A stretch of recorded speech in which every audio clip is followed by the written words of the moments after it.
Hyvät ystävät, kuten aina on ilo tervehtiä kaikki teidät täällä Tehtaankadulla suurlähetystössämme tätä kertaa pikku joulun merkissä ja samanaikaisesti jatkaa keskusteluamme ja mielipiteiden vaihtoa maailman kehityksestä ja sen ajan kohteisista asioista. Edellisestä tapaamisestamme on kulunut jo yli 3 kuukautta, mutta siinä aikana on tapahtunut paljon huomiota ansaitsevaa. Ajankohtaisen aikaa, joka teitä kiinnostaa, tänään varmasti on Ukrainan tilanteen ratkaiseminen ja erityisesti Donald Trumpin esittämä Ukrainan rauhan suunnitelma, josta koko maailma on keskustellut jo yli viikkoa. Venäjän osapuoli sai tietää rauhan suunnitelmasta samoin kuin kaikki sanallisuudesta.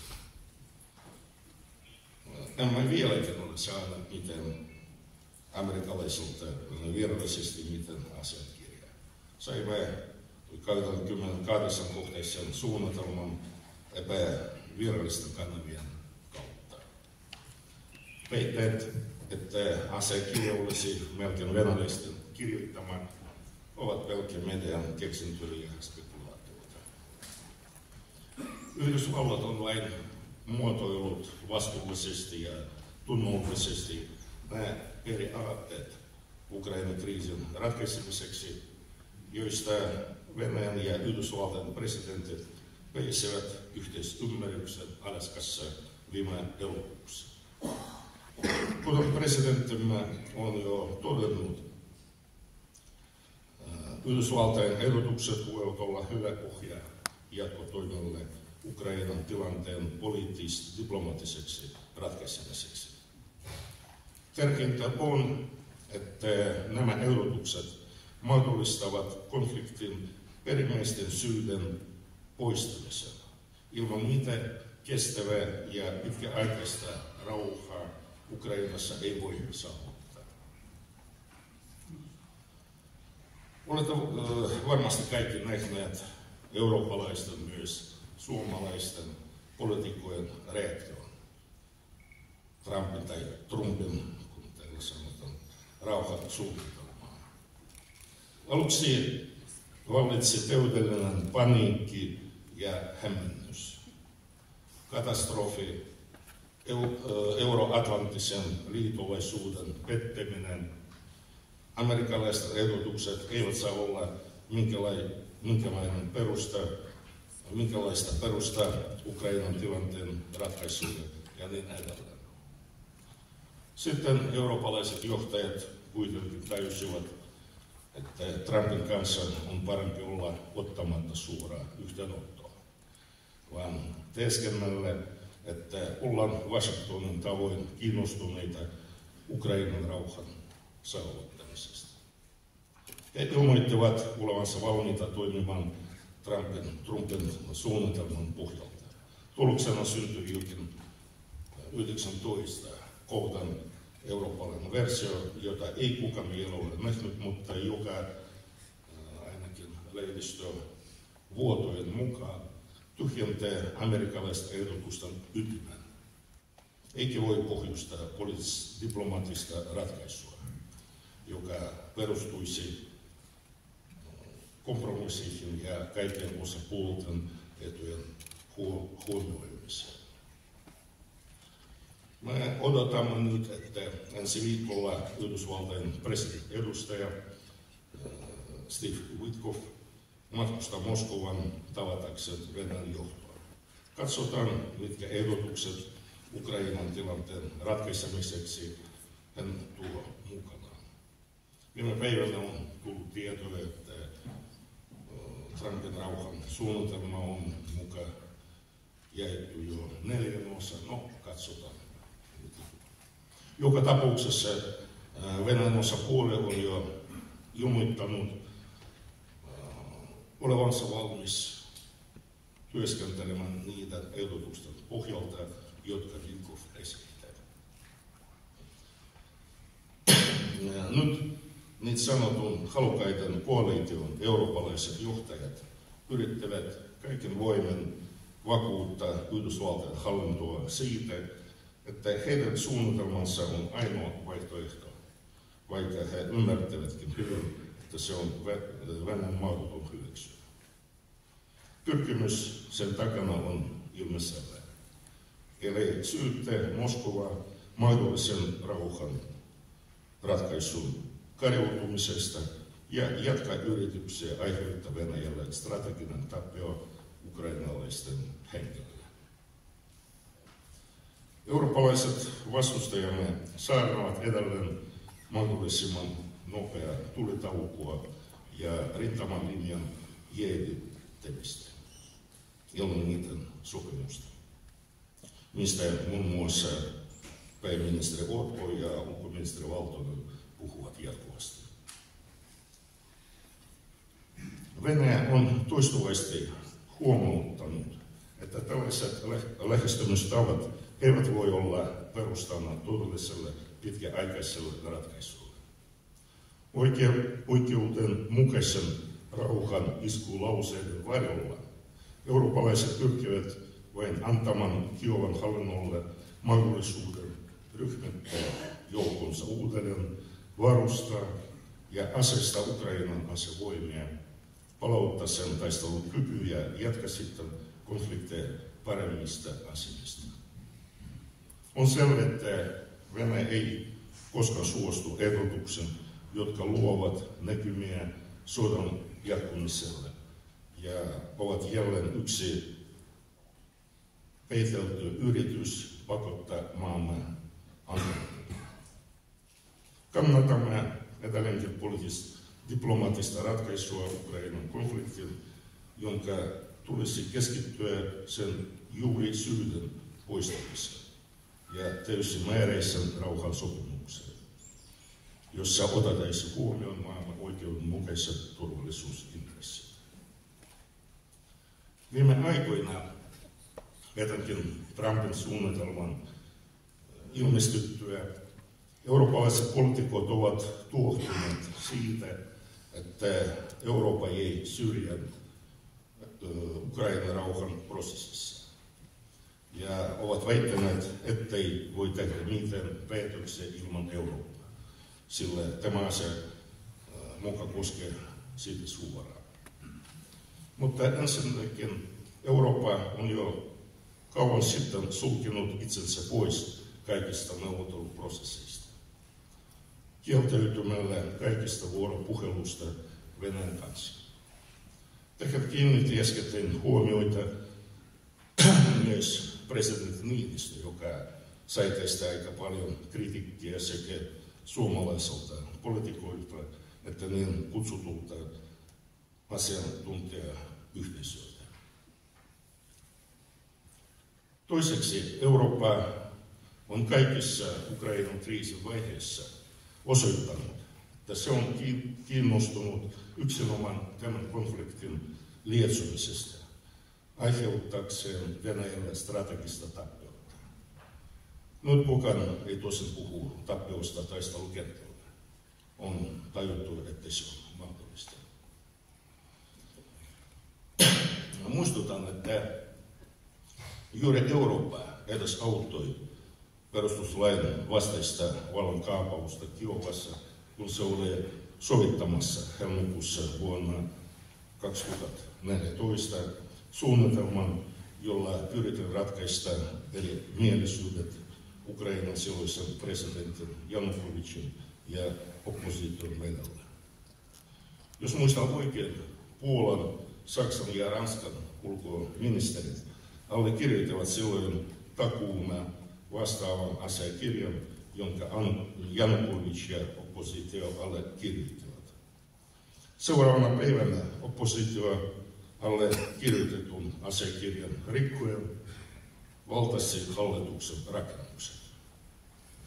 Kysymme silloin eurooppalaisilta, miksi te takuuden antajina olette hiljaa, ettekä vaadi oppositiota vastuuseen? Meille vastattiin silloin. Tiedättehän, joskus demokratia saa epätavallisia muotoja. Siinä se sitten oli koko vastaus. Sitten Eurooppa tuhosi Minskin sopimuksen. Pari vuotta sitten Saksan ja Ranskan entiset johtajat myönsivät julkisesti, että Eurooppa ei alun perinkään aikonut noudattaa näitä sopimuksia. Niitä tarvittiin vain viivyttämään aikaa ja antamaan Kiovan hallitukselle mahdollisuus vahvistaa sotilaskoneistoa. Juuri Eurooppa, Iso-Britannian pääministeri Boris Johnsonin edustamana suostutteli Zelenskin luopumaan sopimuksesta konfliktin rauhanomaisesta ratkaisusta, jonka Ukrainan osapuoli oli itse ehdottanut Istanbulissa huhtikuussa vuonna 2022. Nyt eurooppalaiset sanovat, älkää uskaltako tehdä mitään ilman meitä. Tähän olisi hyvin loogista vastata. Teillä oli kaikki mahdollisuudet, mutta te ette vain halunneet käyttää niitä, vaan tuhositte nämä tarkoituksellisesti. Nyt voitte odottaa, kun muut neuvottelevat puolestanne. On kuitenkin ymmärrettävä, että jotta rauha Ukrainassa olisi kestävä ja ikuinen, jossain vaiheessa Venäjän ja Euroopan tulee käydä vakava keskustelu uudesta eurooppalaisen turvallisuuden arkkitehtuurista, joka perustuisi jo kauan sitten useissa OSCE-asiakirjoissa vahvistettuihin periaatteisiin yhtenäisen ja jakamattoman turvallisuuden takaamisesta kaikille valtioille Euroopassa ja laajemminkin Euraasian alueella. Viime vuosina olemme toistuvasti ehdottaneet eurooppalaisille kumppaneille neuvotteluja tästä aiheesta. Olemme valmiit tällaisiin neuvotteluihin myös nyt. Valitettavasti Euroopan maat ovat kuitenkin toistuvasti hylänneet kaikki ehdotuksemme. Euroopassa lähtökohtana on edelleen, että Euroopan turvallisuus voidaan taata yksinomaan euroatlanttisen mallin pohjalta. Vaaditaan ajatusta, että eurooppalainen turvallisuusjärjestelmä voi ja pitää rakentaa ilman Venäjää. Nykyään usein muodostuu vahva käsitys, että eurooppalaiset poliitikot, mukaan lukien suomalaiset, ovat harhautuneet omassa venäläisvastaisuudessaan ja sotahysteriassaan. Eivätkä nyt tiedä, mitä tehdä ja mihin suuntaan edetä. Heidän toimissaan ja lausunnoissaan ei ole edes peruslogiikkaa. Yhtäältä he ilkkuvat, että Venäjän talous on romahduksen partaalla ja armeija sekä puolustusteollisuus ovat surkeassa tilassa, puhumattakaan inhimillisistä resursseista, joita Euroopalla on 5 kertaa enemmän kuin Venäjällä. Toisaalta he pelottelevat edelleenkin maidensa väestöä Venäjän sotilaallisella uhalla. Ennustetaan jo avoimesti, että Venäjä hyökkää Euroopan vuonna 2030 tai jopa vuonna 2028. Tai vasta eilen luin ulkoministeri Elina Valtosen 2 lausuntoa. Erässä haastattelussa hän sanoi, nyt meillä ei ole aktiivista vuoropuhelua Venäjän kanssa, mutta olisi hyvä, jos sellainen mahdollisuus avautuisi tulevaisuudessa. Ja heti perään hän ilmoitti ennen matkansa Brysseliin, että Venäjän muodostama uhka NATOlle ei poistu, vaikka sota Ukrainassa päihyisi. Siksi meidän on jatkettava Naton yhteisen pelotteen ja puolustuksen vahvistamista. Suomi antaa tähän oman vahvan panoksensa. No, ei ole mitään sanottavaa tähän. Emme voi olla huolestumatta Euroopan maiden kiivasta militarisoitumisesta niin sanotun Venäjän uhan verukkeella. Venäjä ei aio hyökkää kenelläkin kimppuun. Tämän pitäisi jo olla selvä kaikille, jotka arvioivat tilannetta objektiivisesti. Haluamme vain varmistaa oman turvallisuutemme. Siksi olemme vilpittömän huolissamme valmisteluista, joita toteutetaan länsirajamme vedettämässä läheisyydessä. Euroopan NATO-maiden sotilasmenot kasvavat perustettomiin mittasuhteisiin. Järjestetään yhä laajempia sotaharjoituksia, joissa harjoitellaan muun muassa ydinase-iskuja Venäjää vastaan. Toteutetaan sotilaallisen liikkuvuuden hankkeita, parannetaan logistiikkajoukkojen siirtämiseksi lähemmäs Venäjän rajoja. Naton läsnäolo arktisella alueella vahvistuu. Valitettavasti nykyinen NATO-Suomi osallistuu myös aktiivisesti tähän kaikkeen. Viime aikoina Euroopassa, myös Suomessa on, jo sanonut, esitetty sellaisia näkemyksiä, että enemmän tai myöhemmin vuoropuhelu ja yhteistyö Moskovan kanssa joudutaan palauttamaan. Sanon suoraan, että Venäjän on jo vaikea suhtautua nykyisen Euroopan johtajien samalla tavalla kuin aiemmin järkevinä ja vastuullisina vuoropuhelukumppaneina. He ovat jo tehneet ja sanoneet liikaa, jota he voisivat luopua turhasta kurssistaan tuhoamatta omaa arvovaltaansa. Tiettyä optimismia herättää kuitenkin rauhan puolueen asteittainen vahvistuminen Euroopassa. Niiden maiden edustajina, jotka suhtautuvat kriittisesti Venäjän vastaisen ristiretken jatkumiseen.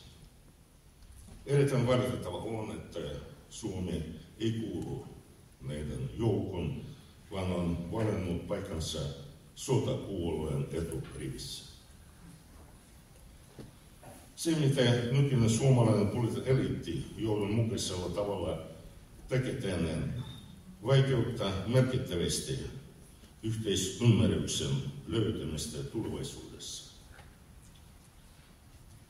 Meidän on nyt vaikea nähdä Suomea edelleen niistä uhkista, jotka muodostuvat Venäjälle luoteissuunnassa. Luulen, ellei ole liioiteltua sanoa, että nykyisen vastaisen linjan haitat Suomella ovat ilmeiset, kun taas vastakkainasettelun hyödyt ovat harhaa kuvitteellisia. Kukaan ei voi enää kiistää, vaikka julkisesti siitä ei puhuta paljon, että talouden taantuma, budjetin vaje ja valtionvelan kasvu sekä ennätystyöttömyysluvut aiheutuvat muun muassa Venäjän suhteiden katkeamisesta. Ilmeisesti tällainen vastakkainasettelun hinta tulee yllätykseksi myös maannykyiselle eliitille. Mutta näyttää siltä, että Helsinki on vakaasti päättänyt jatkaa tämän hinnan maksamista, vaikka se lopulta lankeaa koko Suomen kansan maksettavaksi. Haluaisimme tietysti, että myös Suomen kansanmaille jälleen valisisi yhteisymmärrys ja yhteistyö.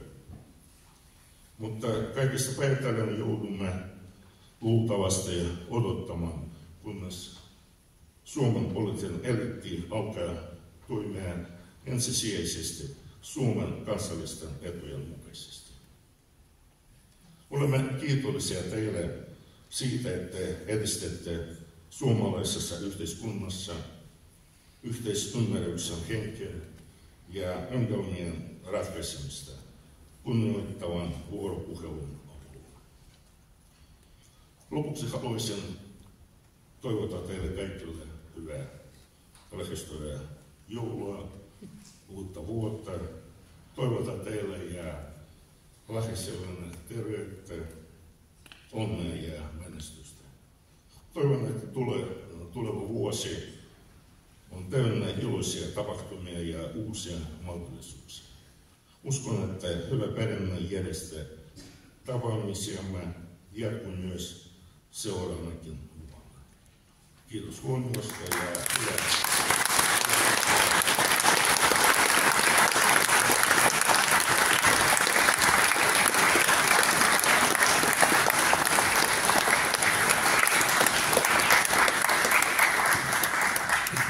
Kiitos.